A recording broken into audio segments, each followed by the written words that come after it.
kaunti ma Kisumu kamodo ni tend riwruog jopuonj e boma ma Kisumu KNUT. Koro sundo piny owacho mondo kasre kendo oro jopuonj man kod lony e skunde mag piny owacho mondo somo mar junior secondary education ochakre.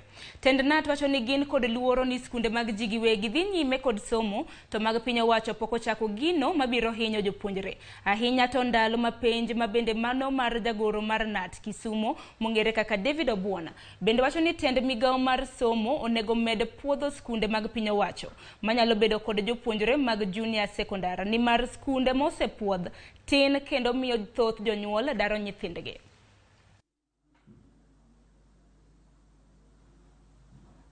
Kawuono chieng' adek nyaka nyo skunde yaw mag junior secondary schools kendo ka wang'eyo kaka skunde osechakore waneno ka skunde ochakore maber kaka ne waparo to pek to nitie.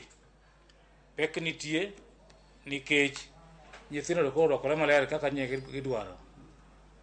Schools nigi classrooms mag nyithindo gibete. Some of the classrooms gi moko kata gi desk and lockers. Ngiso ni challenge mar desk and lockers nitie sikunde wagi.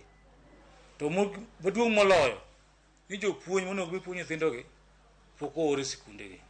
Odiochieng' mar adek nyithindo pod okika ni junior secondary school ni isome gang'o. Kipenjo gima gisomo ga to gisomo grade 6, which is a serious challenge ne nyithindo mobiro somo kage geno ni gin koro junior secondary schools. Koro mana wachi ni jonyuol ma sikunde gi nyoko kawo ket junior secondary schools koro kosebedo mamor. Ikawo nyithindo gigolo gire sikunde manyo junior secondary school status. How do I sirikal ne giri consider sikunde manigi nyithindo moromo, sikunde manigi facilities kata kore matin tinyalo medi through the support of the government and the other stakeholders mondo gimik junior secondary school status mondo sikunde go bendo survive.